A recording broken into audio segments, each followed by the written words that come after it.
This season we've harvested kilos of potatoes, tons of carrots and onions, and canned pints of tomatoes, apples and relish. But today we're turning our minds to harvesting our best bed of sweet potatoes that I've ever grown, and a massive bed of main crop potatoes. We're even planting our winter garden with a neat trick that will keep us thriving with fresh greens throughout the winter period. I'm going to show you exactly how to store them later on in the video. The first thing we're going to be doing is harvesting potatoes. This potato bed looks quite neglected, and I do keep it well weeded until it's well established, and then I stop pulling the weeds. And that's because every time I was pulling a large weed, I was getting potatoes. I've found not pulling the weeds really saves the potatoes, because each weed would have a tiny baby potato on it, which obviously would grow into a bigger potato. So although I heal them up and although I do weed them, the weeds do take over. So it doesn't look too good right now. This is our last bed of main crop potatoes, and it was the last potato bed that we planted. We stagger planted potatoes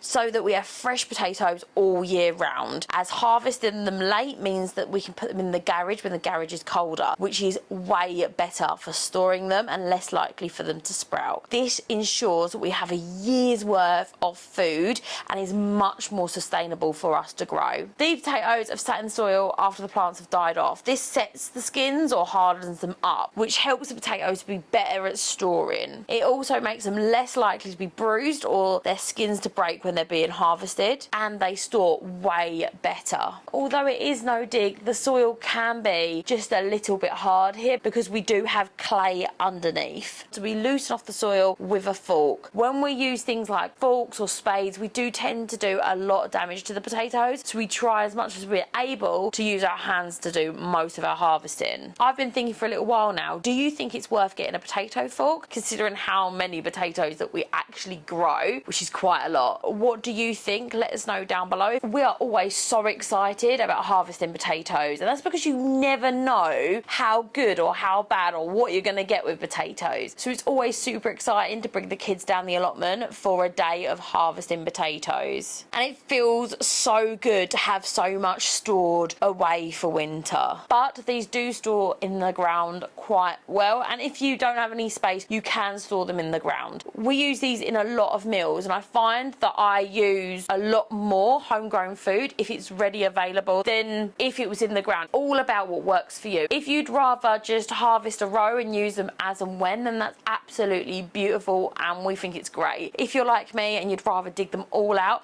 and have them in your food store, then that's great too. We're going to be curing these potatoes, and I'll show you how to do that later on in the video.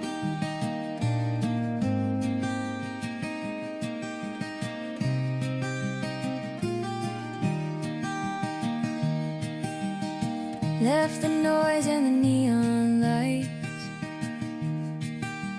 traded the rush for starry nights. The next thing we are going to be off to is sweet potatoes, and this is a super exciting harvest for me. I've only grown sweet potatoes once before, and they were like pencils. Terrible. I bought really expensive plants from a garden centre, and they were honestly terrible, and I really didn't think that you could grow sweet potatoes in the UK. I just thought it was impossible. However, this year I actually grew these slips from Costco's potatoes just because I've never done it before, so I thought I'd do a little bit of a gamble, and these sweet potatoes were amazing. I planted them out in May, and honestly I didn't think there was any chance that they'd do anything, and I even said to my mum that this was just a waste of a bed. Now we're harvesting them because sweet potatoes are really sensitive to cold, and it is getting colder and colder here, and we haven't had our first frost because we're in zone 9A, so we do have our frost later on in the season. I didn't want to risk it, although this year is very warm still. Also, the leaves started having like little black spots on them, which can be a sign of disease, and I wanted them up out the ground and in storage. storage. These sweet potatoes were so much easier to harvest than white potatoes. Bob was saying how much he enjoyed harvesting them because they grow in clumps, so they're super easy to harvest, so you don't have to dig up the whole bed. Next year I'm thinking about growing even more sweet potatoes because I'm so happy with this harvest. Even though I'm the only one who really eats sweet potatoes, they're one of my favourite things, and I'm thinking about growing a bed of them outside and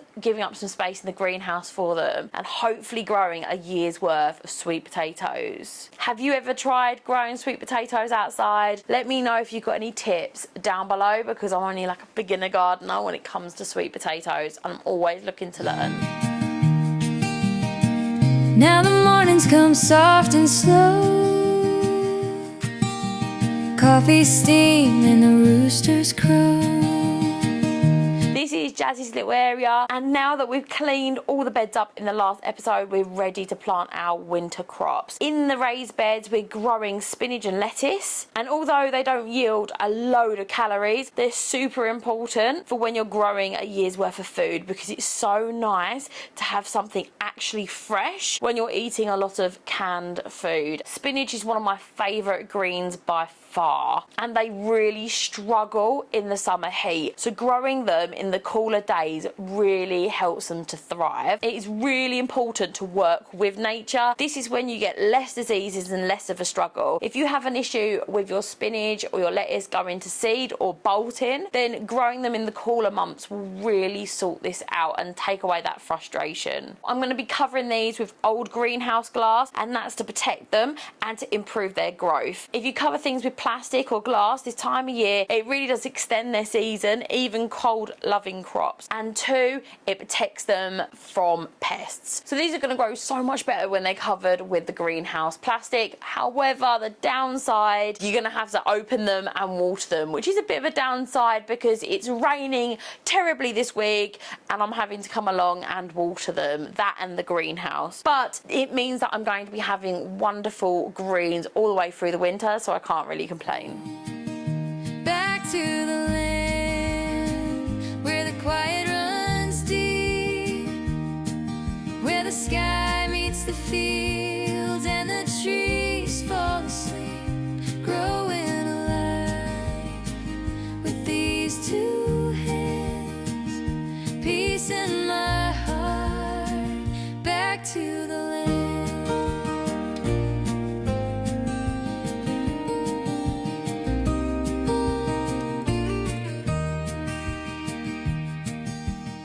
Barefoot walks through rows of green, tomatoes ripe and the soil clean. Every sunset feels like a prayer, simple and real with room to spare.